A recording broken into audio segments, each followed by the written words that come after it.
Kyle Klingman with Trackwrestling, going all the way out to Corvallis, Oregon. We have Chad Lamer. He is a chiropractor, but he's also the head wrestling coach at Crescent Valley High School in Corvallis, Oregon. Three-time Division II NCAA champion for South Dakota State. His wife, Ann, was an NCAA champion in the 10,000 meters, six-time All-American. You have 5 kids.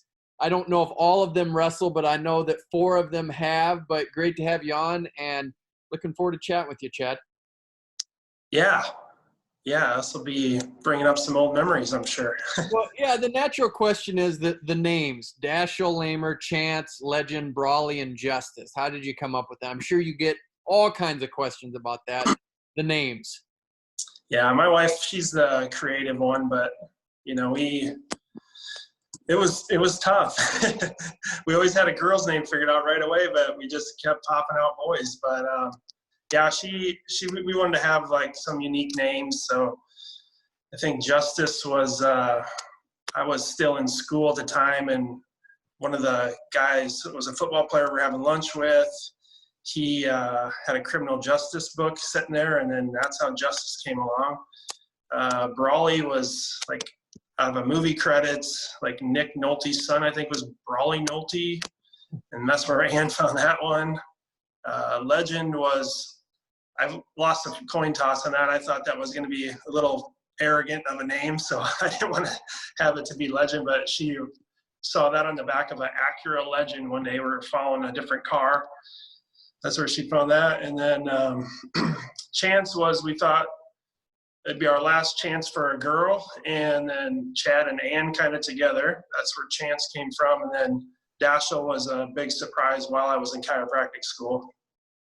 And my wife, we were both from South Dakota, and Tom Daschle was one of the governors or senators from South Dakota. So that's where Daschle came from. And that movie had just come out, The Incredibles, and so Dash was one of the little characters, and so we thought that would be a good way to get Daschle and nickname him Dash. So we usually call him Dash.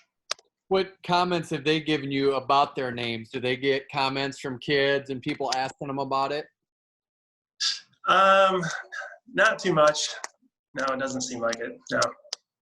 Have you ever sat them down and just said, hey, guys, you guys hit the genetic lottery. We're all Americans. I mean, you got it great.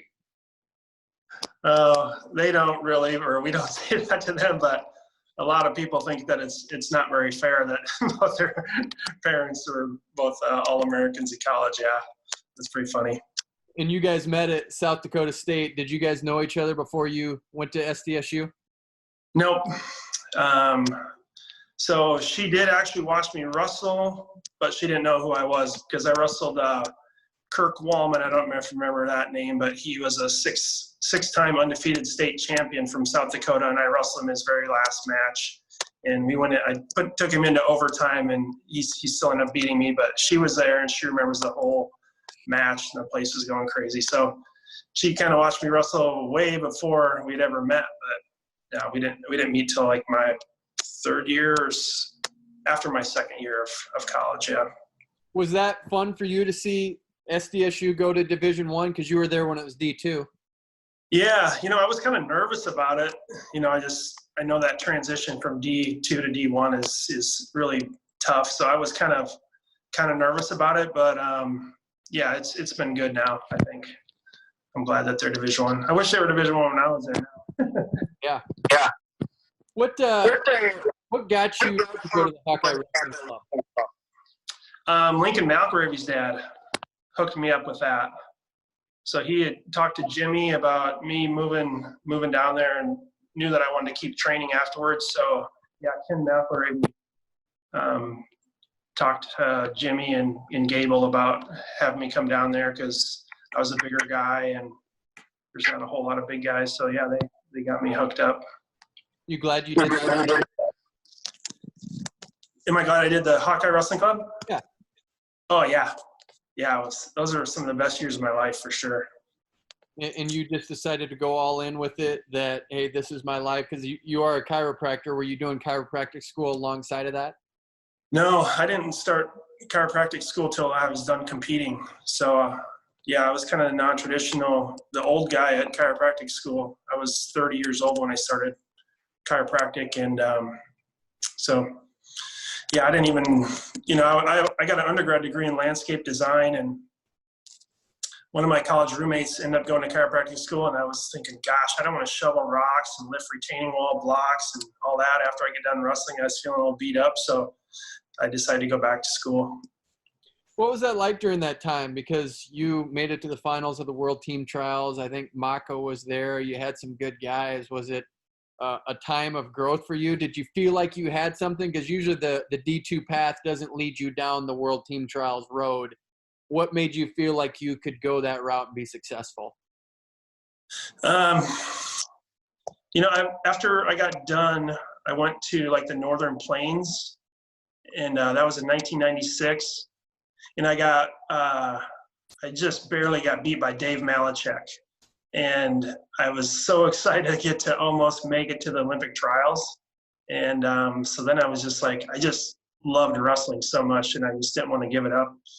And I felt like, being in a D2 room, and I never trained year round like Division I wrestler. I just felt like I could still get a lot better. And so it took me a couple of years before I started catching some of those guys. At first, 2000 is when I really started to kind of figure things out and kind of get to the level that I need to be competing with those top guys. What was it like training with Steve Mako in the room? My goal was to get one takedown every day. He was so hard to score on. He probably took a couple years off of my life from the beatings he gave me, but it was good. It was fun. Good memories. And then who else came down there? Was Tolly Thompson coming in? Was John Ostendorp coming down? Did you have kind of a good crew of heavyweights that you could get better with? Yeah, I worked Ostendorf was there just kind of when I first got there. So I think he kind of wrestled a little bit up until 2000. And then, Tolly and I would kind of bounce back and forth. I'd go up to UNI and work out with him, and then he would come down periodically and come down and work out with us at the Hawkeye room too. So, yeah. What's the life of a wrestler like during that time? Because you are going all in, and the goal is to make world teams. Do you feel like you're just a starving artist at that point? I mean, what's the feel when you're going through this? Gosh, I don't know how we made it, but I was mopping mats in the Hawkeye room to make an extra few $100, a couple $100 a month. I was mowing grass at the apartments we lived in. And then you felt like you had a little extra money in the summer times because you'd be doing wrestling camps and things like that to make some extra money. But yeah, it was starving artist. Yeah, that's kind of a good way to put it. It was tough. Yeah. So money's tight. I mean, you're just kind of hand to mouth at that point. Pretty much. I mean, we got housing assistance and that whole route to survive. And yeah, it was tough. I'm lucky my wife loves wrestling as much as she does. Otherwise, we probably wouldn't have stayed together very long. So during that time when you are hand to mouth, is there a thought of, hey, I need to improve my lifestyle, and that's why chiropractic made sense? Yeah. I saw kind of the life my buddy was living. I got to go see him. He was in a suburb of Denver, Colorado. So when I go down to the training center, I would usually stop and see him a few times a year. And he just had a nice house, making good income, and, the flexibility of being a chiropractor and being your own boss. And it made a lot of sense. So, yeah, it was a good decision. What goes into the decision to finally step away from wrestling and say, this is it, and now I have to move on? Yeah, that was hard. And so that was 2002. And so I was a number 2 guy in 2001 and 2002. And then I started chiropractic. So my body was just I couldn't train really like I needed to. And then when I took a little bit of time off, I was just really focusing on lifting weights, getting stronger and kind of healing my body back up while I was in chiropractic school. So I started feeling a little better. And then I would run over 1 or 2 days a week and go work out at the Hawkeye room still. And so I did compete through 2003 and 2004, but I think I was like 7th or something like that. So, but it is hard to get the competition bug out of you because it's just. Did you build a bond then with Gable Brands, Zaleski, of course, who was the head coach at Oregon State? Are those still relationships you have to this day?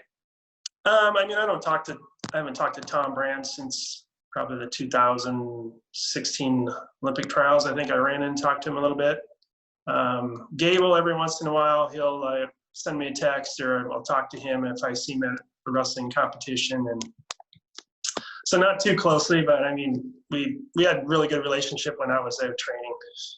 And of course, Gable's got great stories and the intensity of the Brands. I mean, the Brands, they were both fairly newly married too, just like me and my wife were. So we hung out a few New Year's Eves with those guys, played board games, and hung out with those guys quite a bit. My wife would get terrified sometimes of their intensity when we were playing board games with their wives. So that was pretty fun. How'd you end up in Corvallis? We stopped, we took a trip down to California. I think it was in 2010, and stopped to see Jimmy and Terry on our way through. And I think our oldest Justice was going to be an 8th grader that next year. And we just thought, the weather's so much better out here than the Midwest, and there's so much to do with the ocean right by. There's mountains and trees, and we just really enjoy doing stuff outside. So we just thought we would make the move, and we did for just 1 year. Then we went back to South Dakota for 2 years, but then we came back six years ago, and we're going to stay out here. Did you maintain a good relationship there, just being in Corvallis with Jimmy? Yeah, I mean, we didn't see each other a ton, especially, like during the wrestling seasons. But I mean, I go to every home dual meet and try to watch as much of it, the wrestling as I can. But yeah, I've maintained a good relationship with Jimmy. What's that like then when you have 2 kids going to Cal Poly and Jimmy? How does that transpire? You just let your kids go and let them make the decision? Yeah, I mean, I don't want to make the decision for them. It was, my older son Brawley. He didn't have the amount of success that my younger 3 have had in high school. So he wasn't really highly recruited, but he wanted to continue to compete. And so Mike Hatcher was actually down coaching at Cal Poly, so I reached out to them and saw if they had any interest in Brawley, and so he ended up going down there. And then, I mean, I don't know if you've been to San Luis Obispo before. Oh, it's so nice there.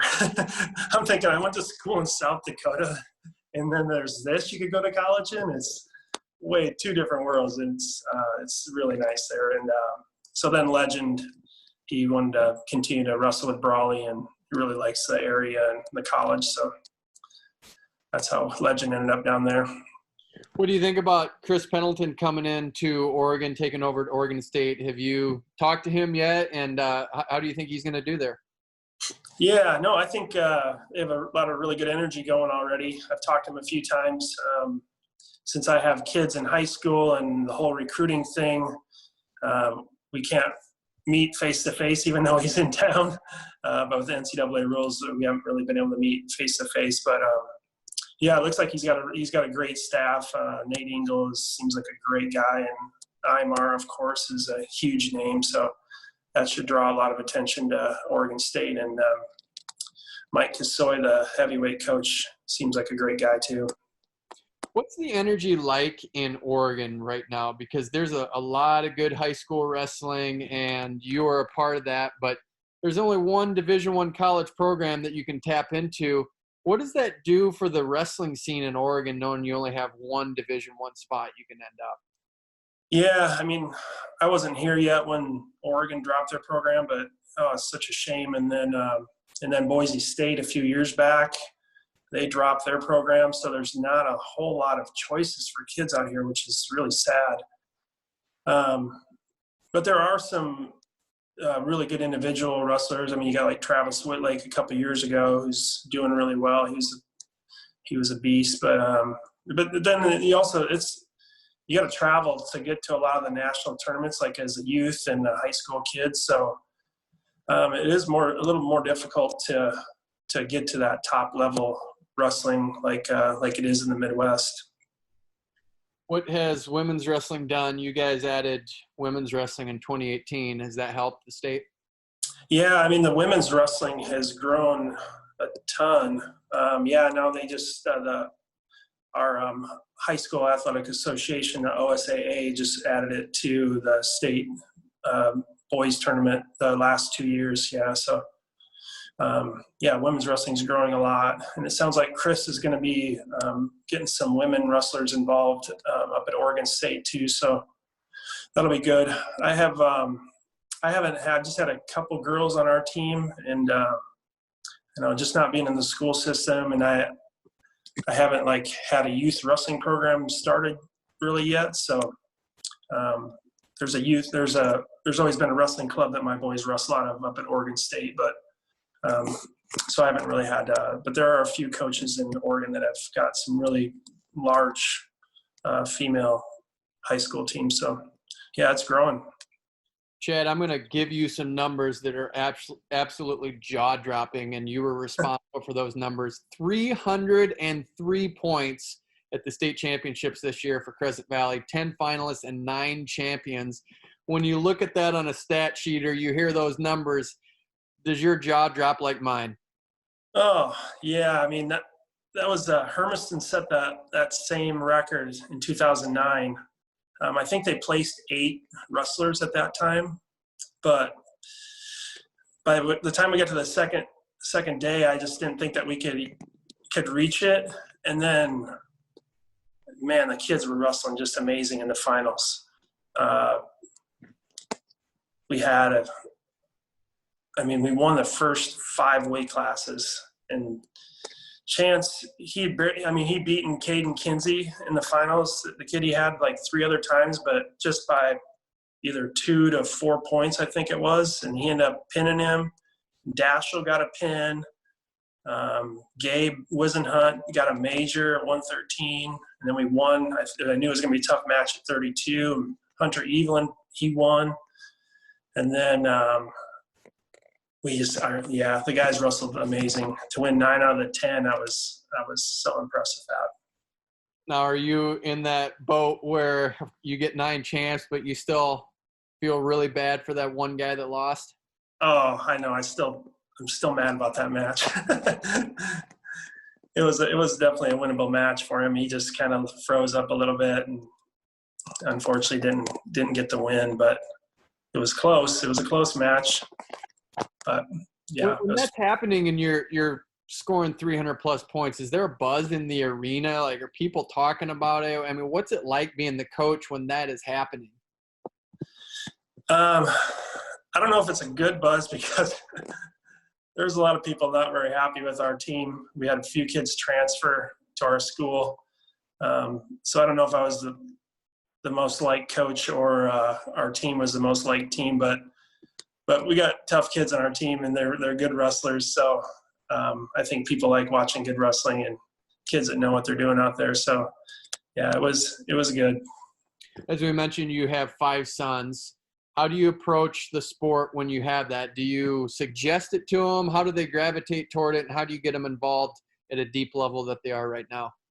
My older 2 boys, for sure, they were watching me wrestle. So they just, I don't know. I think they just kind of thought that that's what you do. If you're a lamer boy, you're just going to wrestle. So actually, Justice, he didn't really start competing until he was in kindergarten, and then maybe a year before kindergarten. And then he just wrestled through his sophomore year, and then he was a really good runner. So he started just focusing on his running, and you could tell he just he'd get stressed out with his matches if he lost, and he just didn't enjoy it like the other boys did. So he just wrestled through his sophomore year and then just ran. But the other boys, I didn't put a lot of pressure on them for winning. I put a pressure on them to make sure you're ready to wrestle hard and to give 100% when you're out there. But we didn't focus on winning and losing. Just tried to just focus on them getting better all the time. And so, I was hard on them sometimes, but it was only if I didn't think they were giving 110%, which they usually were. But we just started making they're going to put enough stress on themselves if they lose. So I just really didn't want them to feel pressure from us about if they are winning or losing. And it worked because they never complained about going to practice, and they had their buddies. And so it was kind of a social thing for them too. And, they have spent a lot of time on the mat over the years and have gotten pretty decent. Did they ever want to test you, see if they can take you? Oh, now they do. I can't move very good. They're too fast. But if they get in on you, I don't know what they're going to do. Well, Legend and Brawley, I have a hard time with them now. They're getting pretty strong, and Chance, if I can get on top, I can do okay still once in a while on top, but on my feet, I'm just too banged up. Something you want to keep doing, coaching high school long term? Yeah, I will probably, I don't know. We'll see.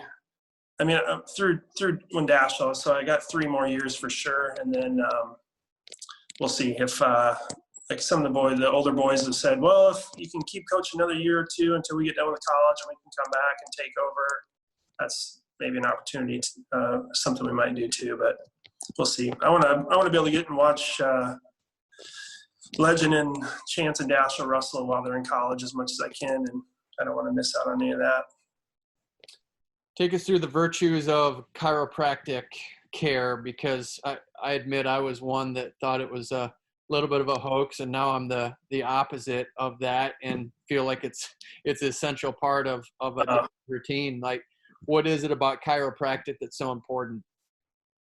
Well, we need to keep our bodies moving, and if you have an injury and you kind of let things seize up on you, you lose some of that range of motion. It's just arthritis and different things like that are going to start a lot quicker than if you got in there and broke that joint loose and got it right back to where it's moving like it's supposed to. And unfortunately, I didn't know a lot. I didn't know anything about chiropractic when I was training, and I just feel like my body would be in a lot better shape now than it is if I'd have used chiropractic instead of ibuprofen for every little ache and pain that I had.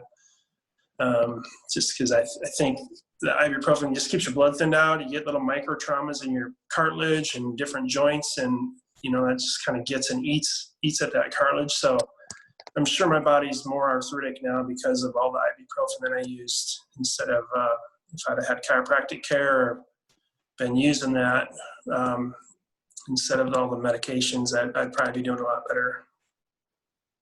What's the key to keeping kids motivated through wrestling as we go back to you having 5 boys? What's the art to making sure that they stay focused and just stay enjoying the sport? Yeah, I don't know. I tried to just try to keep little goals set for them because, like this team this year, our goal was to try to set that points record. Because, we were blowing everybody away at the other tournaments, and we knew that we were probably going to win the title pretty easily. But, just to keep them working hard, we just kept reminding them, hey, we want to get that points title, and just kind of keeping things light in practice and making sure they're working hard. But, the big thing now is, we get to the tournaments where kids are going to get recognized for by coaches like at the Reno tournament and down at the Doc B, and we'd like to get to the Ironman tournament if we can have wrestling, but out here in Oregon it's not looking very promising right now. But we're just those kids that are that are wanting to go to college and compete at the college level. They got to continue to get better. Otherwise it's some of their goals aren't going to happen if they don't keep getting better every day. You said earlier that you loved wrestling and you just wanted to keep doing it because you loved it so much. Why do you think you loved wrestling as much as you did? I don't know.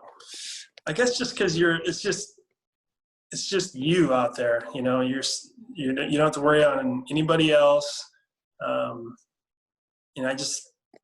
don't know, when it's just you and one other person and the struggle of it, and when you come out on top, I don't know, there's just no better feeling than being able to control somebody, or I don't know. I think that just that struggle is just a lot of fun to me.